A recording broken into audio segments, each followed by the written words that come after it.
5, we have a quorum. Recording this? And this is being recorded. Yes. It should be on YouTube. Yeah, it'll be on YouTube if anyone wants to see what they missed while they were here. Okay, Oh, we did approve June's minutes. okay. You should have July's minutes in the packet, and I believe there are a couple of changes that need to be made. So in order to do that, I'll take a motion to accept the minutes. So moved. Thank you, Dan. Second? I'll second it. Thanks, Cliff. Okay, discussion. I'm not really sure what this means. I read it, but. So, in some of the meeting minutes, I just added a little bit of elaboration to what Dana, had written in there. And so my proposed changes to the meeting minutes were circulated to you. And so they kind of just match up with the statement, but the email didn't Got it. coincide with the kind of alphabetical number. But that's what you guys received, was my additions to parts in which were in there. It's just a little bit of elaboration for some clarity. Got the mics on here? We can hear you fine, Dan. Did you want to say something, Dan? We can hear you without the mic, Dan. I'm soft-spoken. Are you going to speak?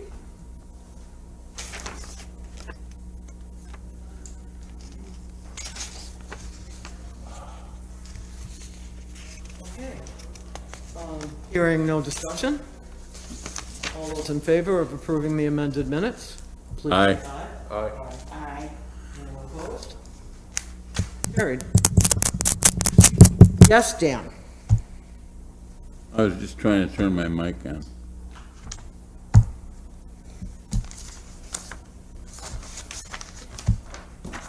Moving on. Hearings. We're moving onward, trying to schedule hearings. Melissa, with a very short maternity leave as far as I'm concerned, is back to work as the representative for the officers. We have some dates that we need to review later on to assign hearing panel members to.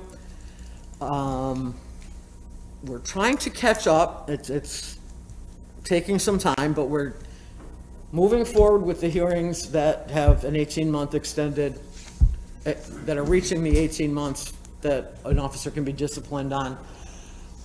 And we're also trying to review cases that will have an expiration of 18 months while Raynette is out on leave, so that we can get those done prior to their expiration. We had a virtual executive session last week where we reviewed cases. We're going to review cases tonight, and then we're going to schedule another virtual executive session to review more cases. So we're trying to get as many cases done as we can, and I want to thank everyone for the cooperation in having multiple meetings per month. I know that's not the norm, but I don't believe that we're in normal circumstances right now. And that's it. Raynette? So on your agenda, you'll see some proposed executive session dates. Again, we will finalize that particular date in executive session, but I just wanted to put those on there. It will not be a public meeting, just only executive session for which we just review cases. Activity report, we'll be reviewing 3 cases in executive session. And we received, we received 4 new cases in the month of July. The budget, on your green paper, you'll see the current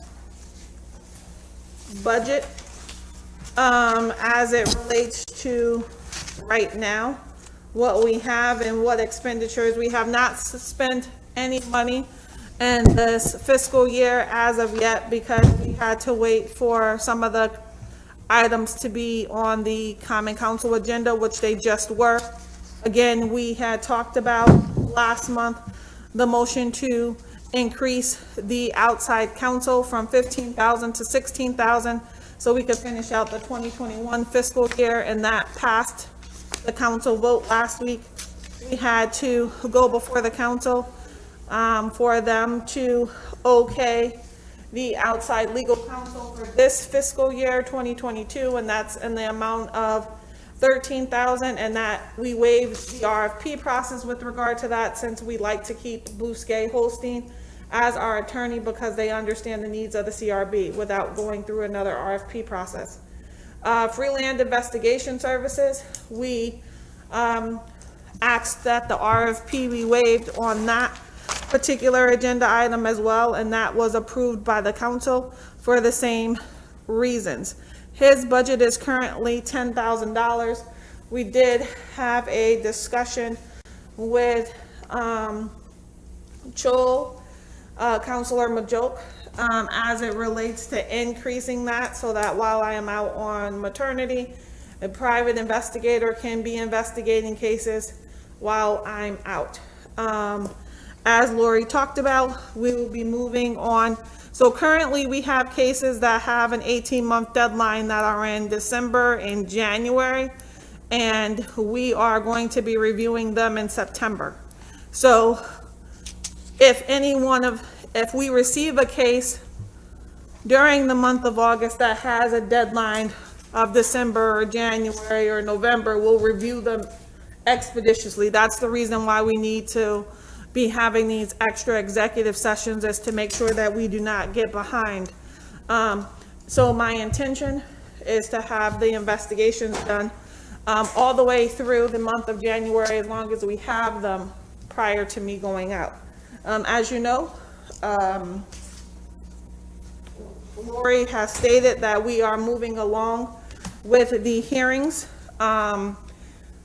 And so we have a hearing calendar that will go over an executive session tonight, so that we can definitely have those dates ready to go, so we can get back to hopefully being on the month for which we vote on a hearing and scheduling a hearing. So that's very important, so that we don't get behind. That's the end of my report. Okay, committee report. Oh, sorry. gotta remind One more us. thing, sorry. Well, I guess this goes, I'll wait and go under board development and training. Okay, she's gonna wait. Community outreach and public education. Okay. I attended and I don't know if everybody else was aware that this was going to be going on. It was called National Night Out. And it was August 3rd from 4 to 9 p.m. Were you there, Renee? No, I just knew about it. Yeah, so I went and took some Citizen Review Board information there and passed it out. It was a great event, and they had law officers from all over the city there, and I mean from every law enforcement agency here in the city: Camillus, Manlius, Solvay. All of the police departments here in the city of Syracuse were there. Sheriff's Department was there. State troopers were there. Some federal officers were there. Army and Marines were there, as well as a whole host of organizations were there as well. It was a great event. Lots of kids. They gave away bikes and stuff at the raffle. Officer, I want to say her name is Marlena Jackson, sponsored the event, and yeah, it was a really good turnout. Yeah, a couple hundred people there. Yeah, so it was really good. So I appreciate you. I think I saw it posted, but I don't remember, where was it? Kirk Park. Yeah. Yeah, so I felt like it was a great event for them to mix and mingle with regard to the public, but I didn't want to have a CRB table there. I felt like it was good to just mix and mingle, and, you know, if we had, you know, somebody to pass out information, because I really didn't want it to distract from the fact of their community building and things of that nature, and say, hey, yeah, build with the community, but hey, here, file a complaint if you need to. So And I was kind of, low-key. so, Yeah, we like you, but, so that Low was key. kind of my remedy for the reason why I didn't say, hey, let's have a table there, and instead let it be other places, other people doing it, because I just kind of didn't want that kind of atmosphere. We're on the same page. And so, I intended to stop by there, but didn't make it out. But I'm Yeah. happy that you were there. Absolutely. You know? Absolutely. But- I went live with it, Yeah. thing, you know, just to let the people know, what's going on and everything, so that you could see. And I stayed within the protocol, you know. Appreciate As we should, you know what I'm saying? I've been trying to go to the snug events throughout the city. It's been a unique experience. Last Thursday got there and nobody was there, and no tents were up and no people were around, and I guess that they didn't post it on their Facebook page that it was canceled, but one of the individuals did, so it was one of those, it was bad weather, so they didn't have it. I did go over today. There were very few people there, but I did have. Where was it today? Today was on Beard at the church. We have new palm cards, I guess, for lack of a better way to describe them, and instead of just the white paper with your rights on one side and contact information on the other, it's a little bit more colorful, and it's got our meetings on the back, and it tells you how to file a complaint on the front. It's kind of like a poster, only shrunk down. So it's a lot easier for people to take a look at, and it's a little bit more attractive than the old one was. And it doesn't have, we've always had these brochures and pamphlets and all these things at events, and people really just want to know how to call us. They don't really care why we're around and who formed it when, and, you know, all the historical information. If people want to know that, they can sure find it out. So this is much better. Again, hopefully, one of my goals is to get into the schools, especially the high schools and middle schools, and just give overviews to the kids on how they should act when stopped by the police, basically, and to also answer their questions about different things. We haven't been able to do that. Hopefully things will get better and we'll be able to get into the schools this year. But that's one of my goals. So that and the tent. To add on to that really quickly, so in our, as I stated previously, I'm in the working group, the oversight committee, kind of like for the plan, for reimagining, reinventing policing, that group. I can't remember the title right now. But we talked about this very thing. We talked about our ability to do some community education as to how to interact with the police in that group, and I circulated what we have utilized previously, making a notation that Barry Gerwanter, who is here in the audience with us, has assisted with some training and things of that nature as it relates to that, and getting the CRB to develop their own kind of curriculum into that. So that is something that is mentioned, that was mentioned during that meeting last month. So just so they are aware, we provided them, and I had stated that we had previously received some pushback and some concerns from the department about us doing that type of training, and they seemed a bit shocked. So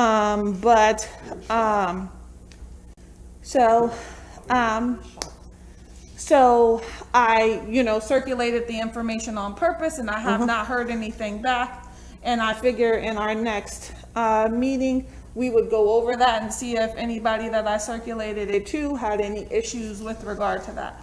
So as Lori stated, with that being said, hopefully, we can kind of work with the necessary people to really make that happen, since it seems to be a conversation about the fact that the police department is trying to do their best to build the relationship between themselves and the community, but it's it could be considered one-sided, and us requesting them to do a lot, but how are we trying to assist the public in educating them how to interact? So I mentioned, that, so, stay tuned with regard to that, and hopefully we can, make some headways that will be a little bit more easier than it had been in the past to kind of get the support and circulation. Cynthia, sorry. No, that's okay. I just, speaking of community outreach, I just wanted to confirm the, event at, Mary Nelson's, I think it's the 21st. Correct. I have you down for that hour. Right. So everything is gonna be already set up there, right? We can make that happen. So we need to see what other board members are willing to volunteer on that August I 20. thought it was Cliff hanging out with me. Absolutely. Yep, but we just wanted to Nobody make else has sure. responded, so. So, so we, okay. So we, so that's why we're gonna ask again tonight, please, if you have not, advised of a time for which you can attend that event and stay at least an hour or so, we understand that there's, it's August, family, it's summertime, things of that nature. But, if someone can stay, an hour or two, It was a that would. long day. It's a long day for an event. So if you can, please, try to commit an hour to it, that would be great. Also with regard to the community, Dana was at the Syracuse Housing. I did not go because. Okay. they- I attended that as well. Good idea for us to be there. Okay, so Cliff was there. Absolutely. And I brought down some information I didn't see you, I just figured you were mingling. But Cliff, was there for the Syracuse Housing Basketball Tournament, and he passed out some information, at that point in time. To that, I was at the gun buyback, event that was at St. Lucy's Church and passed out, a lot of information with regard to the CRB. I almost didn't have anything left for Cliff, by the time I got done. And that was a successful event. So we have done some outreach during the pandemic, so.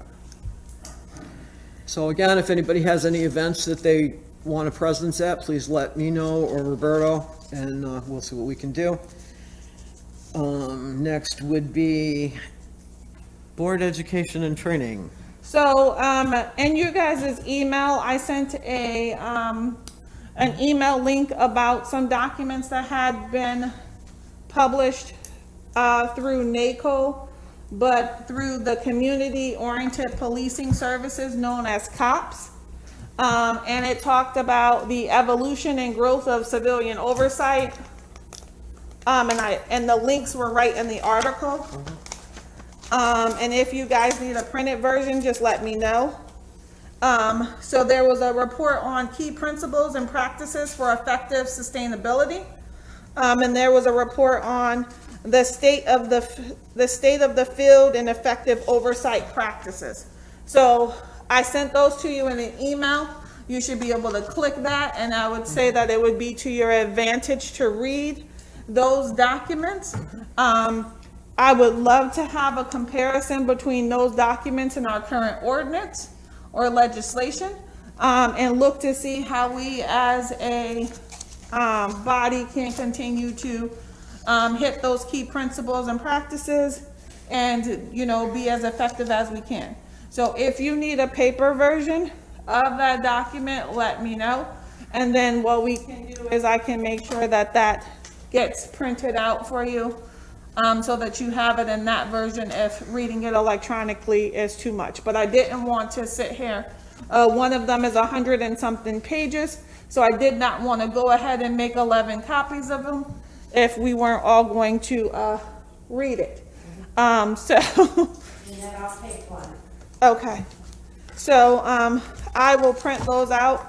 And you can just email me after you see the email and say, hey, can you print me a copy? That kind of thing, but I'll make a note that Ruth and Cynthia would like a copy of that. Okay. In terms of the other board development and training, I did speak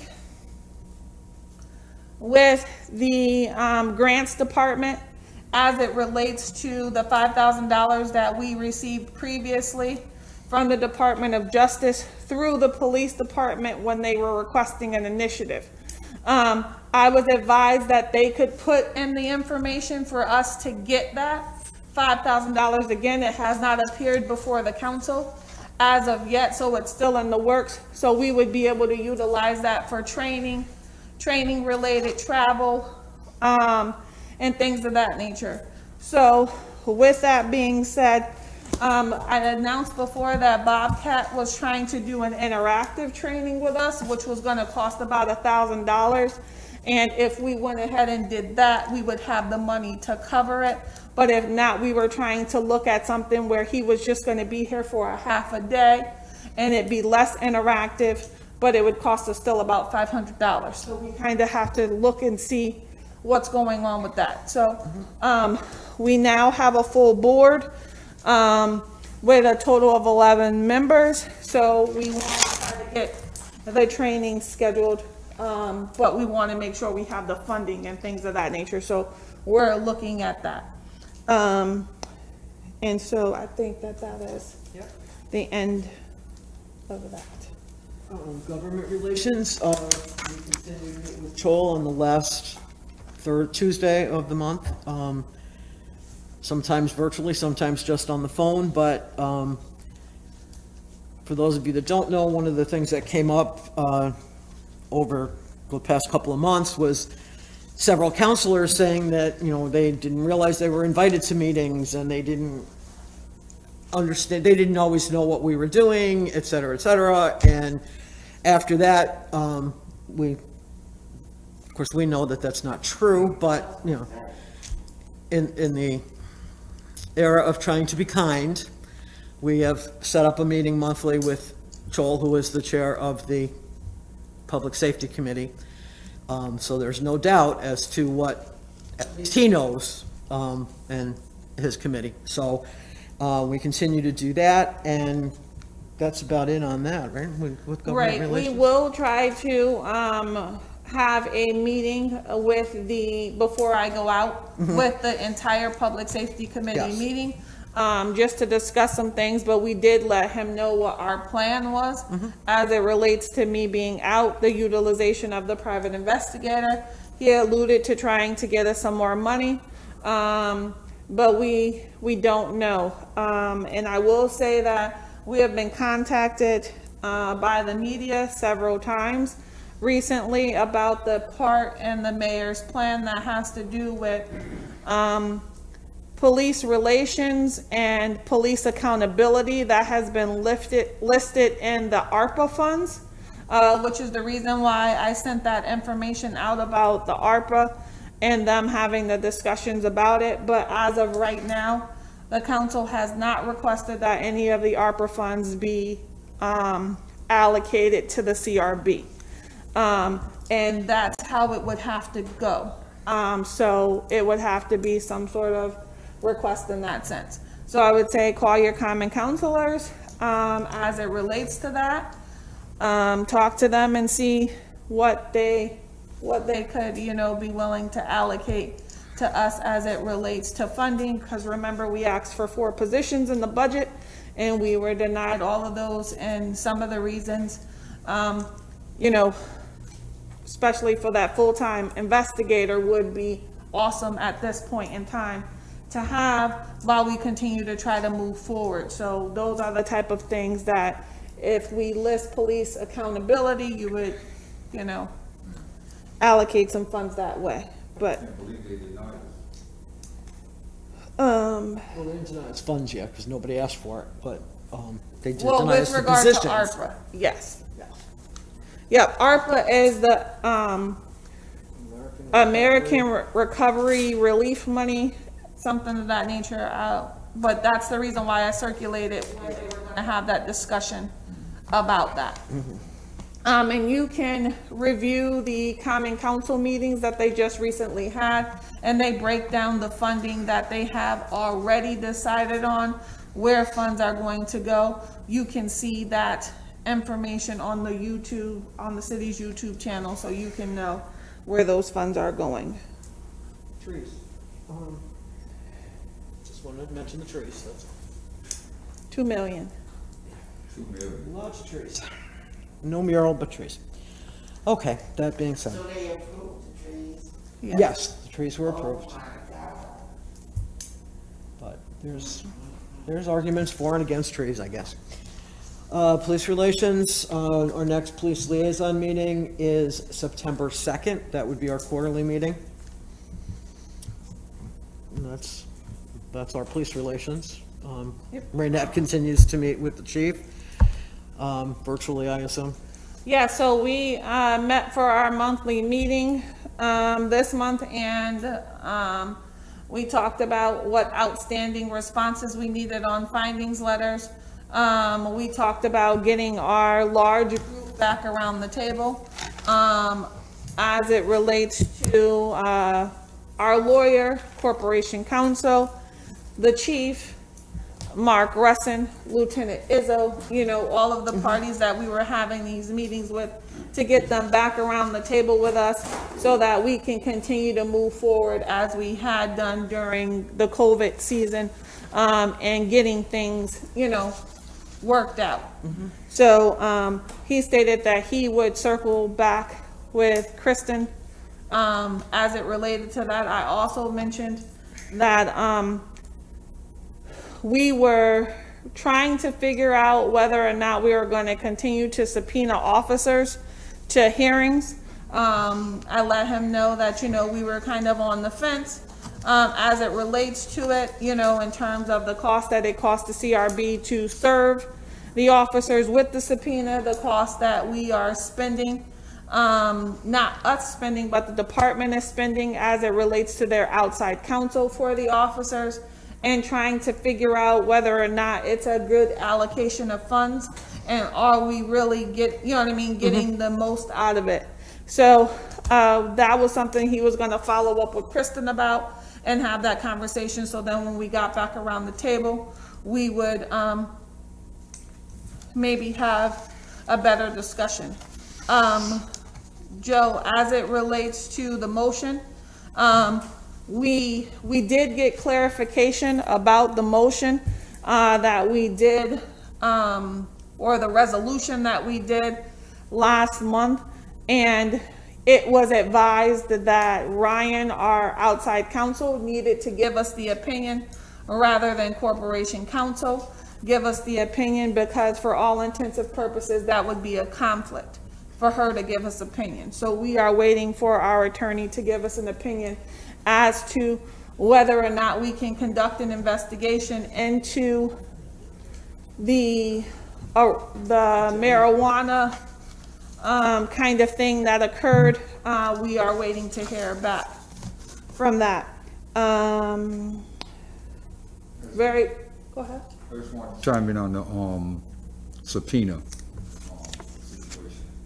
And I think you have a good idea, and I think that the subpoena should only be used in the most serious cases as far as police brutality is concerned, in that regard, and that you should, work with, take in consideration, what it's gonna cost or whatever the case may be, but only in the most serious cases should, we use that subpoena power. And we're already getting the cooperation from the police officers with coming to the hearings, so I think. Right, so that's what we continue to do. The only issue is that when we don't subpoena them, we send them just letters and we don't get a response. Right. So the thing is that if we really want to clearly get a response, then they must be subpoenaed. Again, we are looking at, okay, they just did the contract, but that contract is only for the 2019 year, so 2020. Yeah, they're a year behind. So they started this year without a police contract.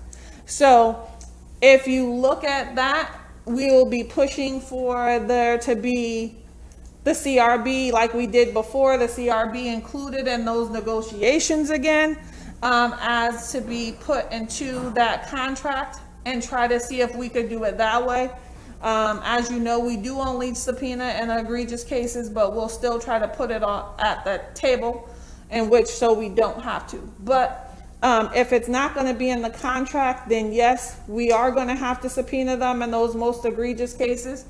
But there are also times when, you know, it still would be helpful to have them to come without us having to have a subpoena. You know, so that's the pros and cons of it. Dan? It seems to me that doing away with the subpoena power, we are abrogating the accountability issue. And I think if accountability is going to be one of our projects, then we need to have subpoena power and we need to exercise it. We wouldn't be doing away with the subpoena power. I didn't say, That's what you just said. You said if we're doing away with the subpoena power, we're not doing away with it. We were simply not going to exercise it on every case. I think failure to exercise it, I'll change it. Okay. I think failure to exercise the subpoena power abrogates our accountability issue. Okay.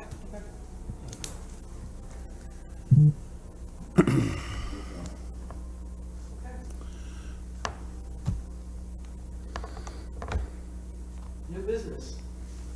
Pardon? New business. Community organizations, anyone? I have just one issue that I want to bring up. Sure. September 2nd is our first meeting in September, is our meeting in September. And I am scheduled to do a medical procedure that day, and I may not be here. So I want to tell you in advance that I may be absent.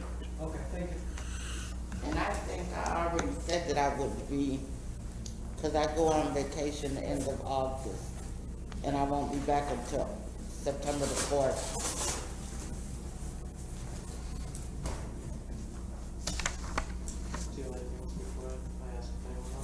Does anyone from the public want to speak? Figured that's why you were here, Barry. Hi, can you hear me without me using the mic? Yes. Okay, great. My name is Barry Gawanter. I was involved in the rewriting of the CRB and have assisted from time to time in the beginning. I'm not here representing any organization, just me. Three things. One is, could you update the names of the members of the board on the website? There are some people on there that are no longer on the board. We don't have control over the website. Right, so the city is revamping the website, and so therefore we are in the process of getting the CRB page revamped. And although they sent out a link and they published it, as that the website is up and running, it would appear that when people click on the CRB link, the information is not there. So we have been in contact with the mayor's office as it relates to that, to get that all situated, but. If you would like to call and say, you went to the page and it was outdated, that would be wonderful, because we've been trying for a while now to. Yep, so that is the newest thing on the website. Appreciate that. As it relates to that, we have built our page. We are still working out the logistics with regard to the new page, but there is a link for us, but it doesn't link to the page that we built. So I'm not sure, you know, my Just for a while. legal secretary has been very ambitious because we had to create our page. We had to upload the documents. We had to put all the stuff in there. It was not as simple as, oh, okay, here's the stuff. Can you put it up there? No, it was like you create the page yourself. So he's had to watch modules and videos to become a website designer for our page while doing the other CRB work with our two-person office. So yes. Okay, so that's number one. I also had a question. What additional staff did you request in budget. Rynette said that there were 4 that were requested, one of which was a full-time investigator. Just wondering what the other 3 was. It was a community relations person so that they could coordinate all the community outreach and engagement events, and then make sure, because as you know, when you get ready to do that, you have to call during the daytime, and so having a board member that is assigned to that, you know what I mean? Yes, we can get them to coordinate attendance, but having to then, you know, look for the event, do all of that kind of stuff. So we asked for a community relations or engagement specialist. We also asked for a policy analysis. And so that would help in terms of writing our annual reports and looking at policy analysis and stuff like that, and kind of doing that kind of stuff that I usually do when we get ready to write our quarterly reports and our annual reports, in terms of a policy analysis with regard to the police department and looking at other departments, things of that nature. So private investigator, community relations. Wasn't it 1.5 private investigators or investigator, or was it, there was another half-time? And then there was a, Policy, private investigator, community outreach. There were 2 private investigators. I thought 2 investigators, 1 full-time, 1 part-time. no, it was another police relations.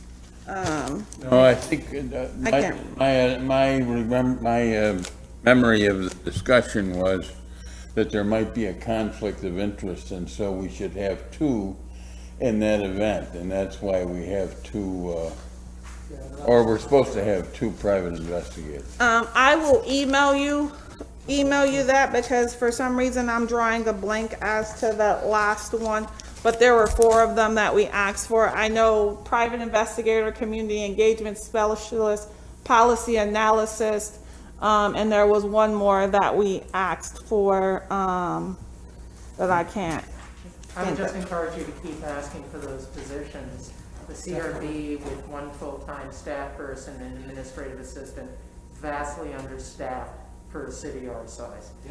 Okay, 2 other things. One is I was appointed by the Common Council to serve on the committee monitoring the police redesign.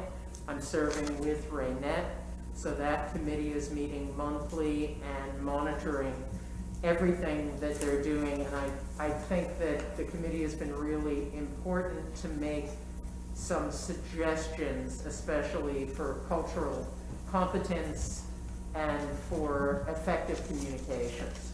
Has there been any progress? I believe that they're taking the redesign plan seriously, and this is in the portfolio of the deputy mayor. I don't want to speak for the committee, that's not my role. As a person on the committee, I believe that they are taking that seriously. And I sent you an email that had the updated link that was circulated with, so that you can click on that link and see the plan, and it gives you the updates that they've made to that. So check your email. The last thing I want to point to you is that the police have created a new policy, 2 new policies and new procedures to ensure that they are ready to provide on-demand language interpretation services when they are interacting with people with limited English proficiency and people who are deaf who utilize sign language as their primary communication.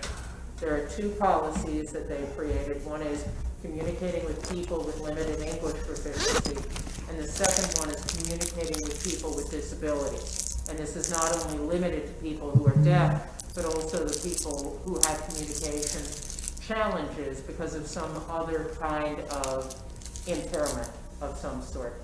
I worked with them pretty closely, providing a lot of input into the language of the policy. Part of this was spurred by the community forums that went into the redesign process, and myself and a representative of the deaf interpreter community said, please provide on-demand interpretation. This is an ongoing problem in police relations. And a lot of the chiefs came back and said, we can't do it, it's too expensive. And I said, no, it's not. You can use a program, an app-based program like Language Line or Voyance, paid by the minute, and be able to do this quite economically. And then lo and behold, I found out the police had decided to go with Voyance, which is also what 911 uses, and I was really pleased. In conjunction with this, I will say that the LEP policy has been rolled out. The communicating with people with disabilities policy is almost finalized. I've had input into both, which I was honored and pleased about. I believe that only the supervisors are going to be required to have their app on the phone. So an officer who wants on-demand language services is going to end up looking for a bilingual member of the force or an associate force on a list, and call the supervisor as well and see if they can get the supervisor to do the language interpretation. The other thing I want to tell you, and I'm happy to answer a question, although I didn't think that's why I was here, it's more to give you information. The other thing is they asked me to provide 2 hours of training to the most recent ongoing cadet class in awareness and recognition of people with language needs and disability accommodation and disability etiquette, and also how do you effectively work with an interpreter and request an interpreter. So I'm pleased to say that I gave this new cadet class that training, 2 solid hours, and I've already been invited back. Yes, I gave the police the outline in advance, but this is a giant step forward for Syracuse, given how many people we have that speak languages other than English. I would like to ask the CRB to monitor the implementation of this to make sure that in practice it is actually used, that officers are saying, we can't speak your language, let me get my supervisor on the phone, and encourage them to make this app available to officers in the field, not just through supervisors. I'd also like to ask the CRB, can you please do some public outreach to the refugee community and the deaf community so that they know that the police has a capability to speak their language and that this is a new resource and a new opportunity in police-community relations. That's all I wanted to say. Do you have a question for me? I do. The business of disability has been an issue we've discussed here in the past. And the disability conforms with Section 941 of the penal law, which is mental illness.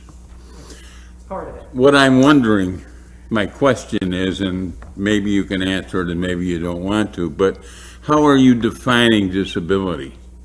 According to the ADA definition, an Okay. impairment that affects one or major life functions. When I spoke about mental illness very, very briefly, I did it in the context of hidden disabilities. Things like arthritis, heart disease, COPD, and also people with mental health crisis. It was not for me, and I was not asked to go into anything having to do with... No, I'm not saying that. What I'm saying is that the issue of mental illness in the 941 law has been an issue that has cropped up in numerous cases here. And I happen to think it's a very important portion of it. And I was just wondering how you were defining disability so that we could understand it better and maybe improve upon it. There's a lot of best practices out there about dealing with people in mental health crises. I know the city's looking at that, and Raynette can be your information source about that. I will say one of my suggestions in the police forums was taken, which is stop calling it an EDP call, an emotionally disturbed person. At that suggestion that was supported by other people in the community, they're changing it to something like mental crisis call. That's the first step, because the way we speak about things affects the way we think about them. Okay, But that's a separate issue. all right. Thank you very much for the time. I think we can, Joe maybe on the, outreach for the refugee. Well, we do, we need to do more than just the World Refugee Day. We need to do something different. So I will point out that we have done tabling at that particular event, but she's speaking of something separate. When reaching with the group leaders and things of that nature and getting a one-on-one kind of session as it relates to that and our services. Yeah, for anything. Barry talked about the presentation that she did to the cadet class, and we usually do ours at some point in time too, so we still acknowledge that we'll be doing that to the cadet class. I have typically done it, and Lori and Peter did it one time while I was away, because it kind of fell during it usually falls sometime in December. And so we may be looking at, who is going to do it this year, because I will be out in December. So we'll just, as soon as I get the dates, I'll circulate the dates. I try not to bombard them. I like to keep it simple, and I like to keep it, really to the logistics. As I stated, we never want the first time that an officer hears about the CRB to be when we're subpoenaing them or inviting them to a hearing. Right. We never want it to just be that when they find out who we are. So this is our way of having that open dialogue between the two departments so that they understand what, who we are, and that we can kind of quash the myths that have happened in the past as it relates to the CRB as we try to move forward. I'd like to work with you on that. I can do there as well. Can I say one last thing? If you'd like some strategic help in reaching out to the refugee community, let me know. I'm very networked with them. Go ahead, brother. Yeah, I would like to speak about, you got, organization of SSCNY, which they gave a thing when they shut it for the police thing, that'd be more than willing. SSCNY, Arise, and you got different mental health organizations that would gladly, and I'm pretty sure that SSCNY would gladly assist y'all on putting together, as far as the mental health thing. As far as the refugee, okay, they used, a couple of years ago, they had it was on 2 different occasions, they had, there were members on the CRB board, and maybe that would be, if it's another space left open or whatever, if it ain't filled, that would be a good idea for the refugee community to really be active, because, you had a couple of refugee leaders that was part of the CRB board a couple of years ago.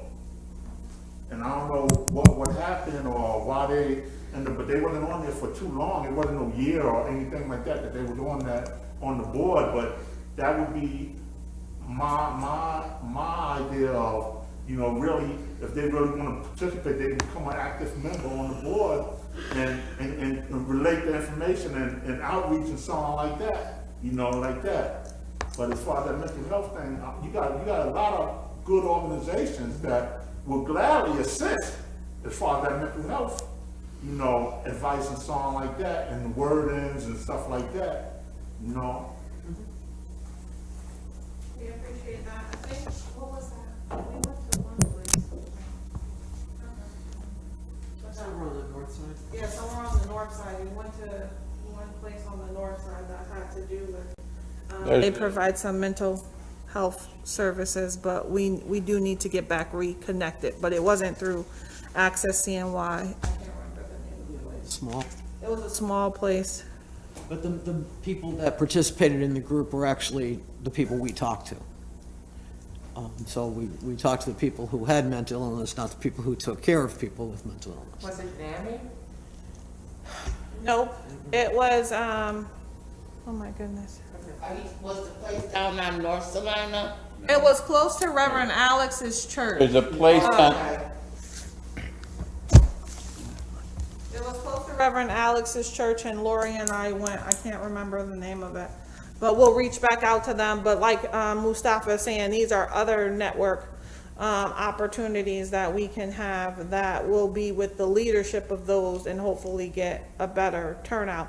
And for us to understand their definition and their, you know, things of that nature. So I see that as a good opportunity to reach out to another organization. Yes, Dan?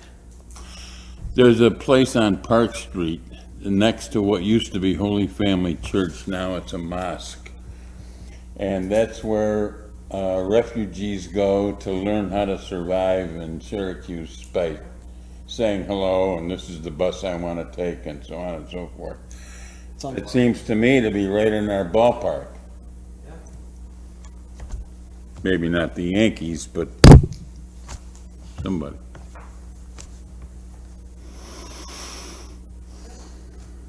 I don't know the name of it, but I can find out. Okay, that'd be good, thank you.